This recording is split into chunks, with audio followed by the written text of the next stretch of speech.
আসসালামু আলাইকুম everyone, welcome back to my brand new video. অনেক দিন পর আবারও ব্যাক করলাম একটা নতুন ভিডিও নিয়ে আপনাদের মাঝে। আজকে হচ্ছে রমজানের প্রথম শুক্রবার। সো সবাইকে জুম্মা মুবারক অ্যান্ড অলসো রমজান মুবারক। আর আমরা বাসা থেকে বের হয়ে গেলাম যে প্রতি শুক্রবারে আমরা ঘুরতে যাই। সো এটা ধারাতেই আমরা আজকেও বের হয়ে গিয়েছি। বাট অন্য শুক্রবারে আমরা একটু বিকালে বের হয়, সন্ধ্যার টাইমে, ওরকম টাইমে। বাট যেহেতু রোজার মাস সেহেতু একটু সকাল সকাল বের হইতে হইলো। আমরা এখন 3টার সময় বের হয়ে গিয়েছি বুক ভরা বাওয়ারের উদ্দেশ্যে। আর বলে রাখা ভালো, আমি আগে পরে কখনোই বুক ভরা বাওয়ারের ওইখানে যাই নাই। এইটাই আজকে আমার ফার্স্ট টাইম বুক ভরা বাওয়ারের উদ্দেশ্যে রওনা দিলাম। সো আমি তেমন ঠিকভাবে রোডটাও চিনি না। আর এতক্ষণ আমি রাইড করতেছিলাম, এখন আমার বন্ধুকে দিলাম অন্তরকে রাইড করতে, কারণ রোজার মাস আর অনেক রোদ ছিল। সো আমি অর্ধেক রাইড করছি আর দেন অর্ধেক ওরে দিয়ে দিছি যে ও রাইড করুক, কষ্ট হয়ে যায় একা রাইড করতে অনেকক্ষণ।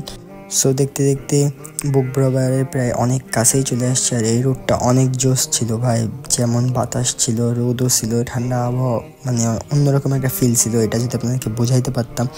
সো এত সুন্দর একটা রোডের মাঝে এই যে এখানে একটা গর্ত বা ভাঙা রাস্তা, এই জিনিসটা আমার একদম ভালো লাগে নাই ভাই। এত সুন্দর একটা রোডের মাঝে এমন একটা বাধা, আসলে বিরক্তিকর জিনিসটা।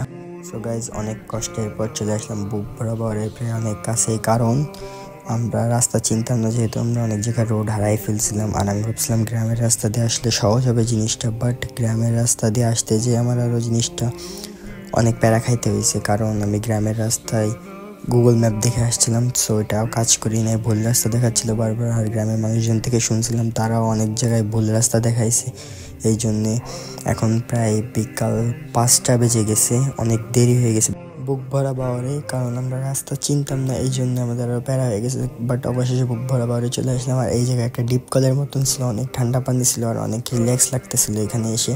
ঠান্ডা বাতাস ছিল, একটা অন্যরকম ফিলিংস। বাট এই জায়গায় এসে জিনিসটা সার্থক হয়েছে আমাদের। দেন অনেক কষ্টের পর, মানে অনেক কষ্ট হয়ে গেছে বাইক চালায়, অনেক প্যারা খাইছি, এই জন্যে সেখানে মুখে পানি দিয়ে মাথাটা ঠান্ডা করছিলাম। দেন অনেক লেট হয়ে গেছে, ইফতারের সময় হয়ে যাচ্ছে, তাই আমরা এখনই বাসার দিকে রওনা দেবো, ব্যাক করব। আর আমি সবাইকে সাজেস্ট করব যে যখনই কেউ কোথাও যাবেন আপনারা মেইন রোড থেকে যাওয়ার চেষ্টা করবেন, গ্রামের কোনো রোডের সাহায্য নেবেন না, কারণ গ্রামের রোডগুলো মানে অনেক খারাপ থাকে, মানে ভাঙা থাকে, আর প্লাস হচ্ছে হারাই ফেলার সম্ভাবনা বেশি থাকে।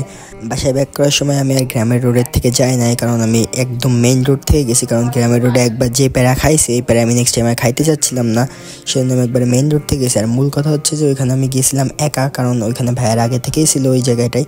আর আসার পথে আমরা সবাই একসাথে ব্যাক করছিলাম, এই জন্য আমার সাথে আরও 2টা বাইক অ্যাড হয়েছে। সো গাইজ, মেইন রোড থেকে বাসায় যেতে একদমই অল্প সময় লাগছিল আমার, কারণ রোডটা অনেক জোস ছিল, অনেক ভালো ছিল। আর রোডের কোনো জায়গা ভাঙা ছিল না, একদম অনেক সুন্দর একটা রোড ছিল, অনেকটা বাইপাস রোডের মতন। আর আজকে ভিডিওটা কেমন লাগছে আপনারা অবশ্যই জানাবেন। আর আমি রমজানে 30টা দিনে 30টা ব্লগ করতে চাইছিলাম, বাট একটু প্যারা হয়ে যাবে, এই কারণে আমি ভাবলাম যে না থাক, রোজার মাস যেহেতু, ইবাদতের মাস সেহেতু ব্লগটা একটু স্কিপ করে রাখি। বাট আমার ফেসবুক পেজটা সচল রাখার জন্য আমি রেগুলার রিলস ছাড়ছি আমার ফেসবুক পেজে। আগের যেগুলো ভিডিও ওইগুলো ভিডিও আমি ছাড়ছি ফেসবুক পেজে। সো আজকের ভিডিও ছিল এই পর্যন্ত, ইনশাল্লাহ দেখাবো কোনো নেক্সট ভিডিওতে। তখন পর্যন্ত ভালো থাকবেন, আল্লাহ হাফেজ, পিস।